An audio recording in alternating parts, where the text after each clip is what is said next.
Hey YouTube, this is Afronique, and this is a video on why I decided to start my locks the way that I did.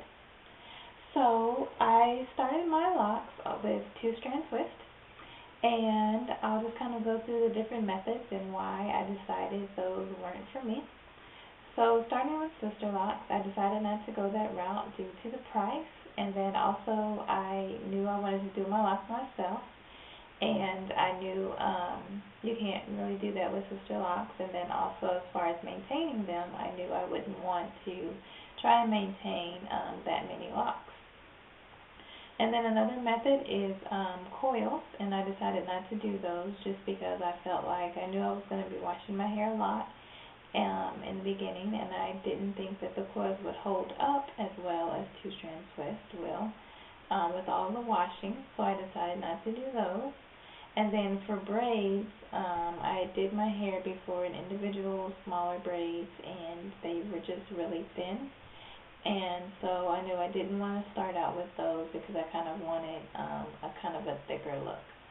And so that's why I did choose the 2-strand twist, because I felt they would hold up better with me washing them at least once a week, and then also being thicker than braids. A method that I didn't know about at the time was that you could actually start your hair with, start your locks with latching. And if I actually was to start my locks over today, knowing this information, I actually would probably still do the 2-strand twist instead of the latching, just because, again, with the latching, they're going to end up being having a thinner look to them than the twist will in the beginning. And I think as far as what you choose to start them out with when you are looking at braids, twists, or coils, or the latching method, I think it really just comes down to what you're comfortable with, and then also what look you want to go for in the beginning before your hair actually locks. And so, to me, I've always kind of liked the way my hair looked in 2-strand twist, so that's what made it a good choice for me also.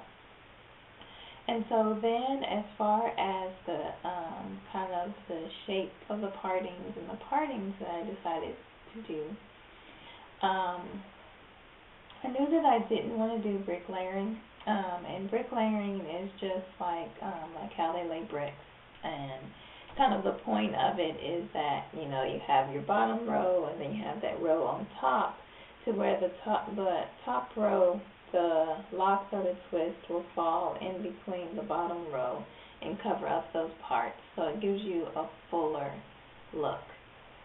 And so that's what I would usually do whenever I put 2-strand twists in my hair, but I decided for my locks I didn't want that look.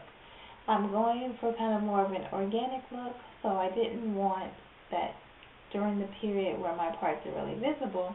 I didn't want you to really be able to see really square parts or kind of a really good grid pattern. I don't particularly care to be able to kind of part my hair and get a straight part. So instead, what I did was I did do the straight parts across to get me kind of going, and then I actually did curved parts as opposed to square, because I thought that would be more softer, I guess you could say, and kind of more organic, I guess. When you look at my hair, you can't really, when it's parted even, when it's been newly latched, you can't really see a really sharp pattern, if that makes sense. So that's what I did when I started my locks. And actually, when I started my locks, I made them too big, so now I don't even really have kind of a curved pattern going to my hair. I have kind of all kinds of things going on with it. I have some that are curved, some that have a triangle shape, a square shape, rectangle shape. So it's a very organic look going on in my head. And that was just because when I went through and split each lock to make them two, it was just kind of, with them starting out being curved, it just worked out to where they turned out differently, to where I had different shapes.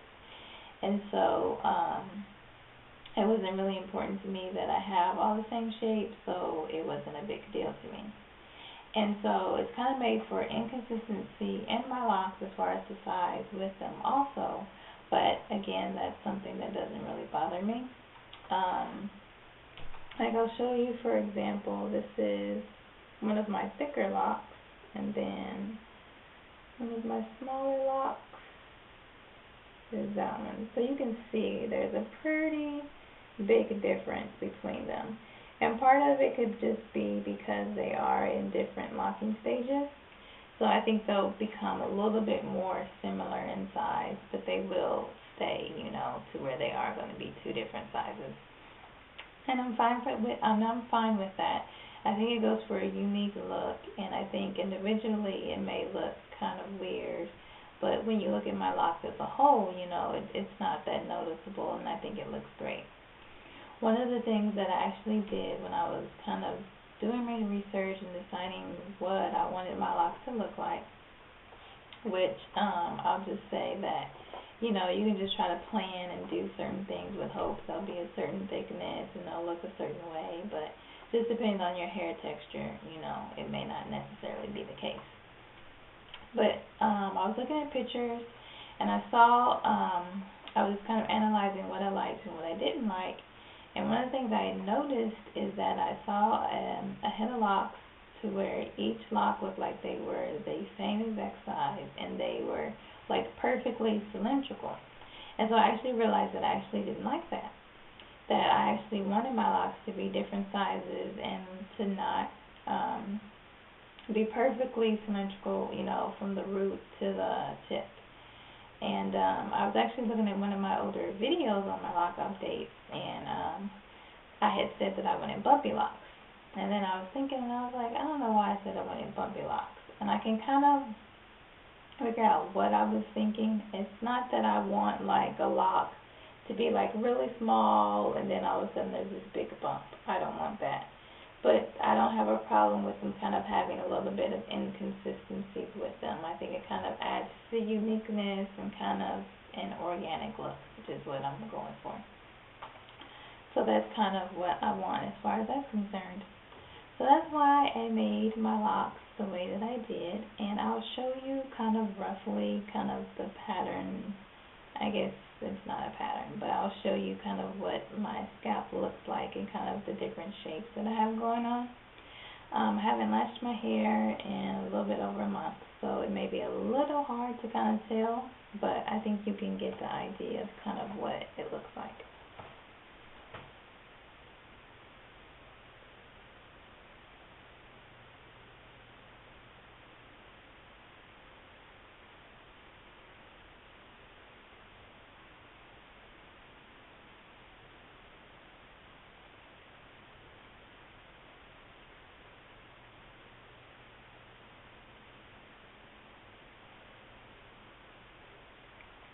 Okay, so hopefully you can kind of see how I kind of have a bunch of little different shapes going on in my head.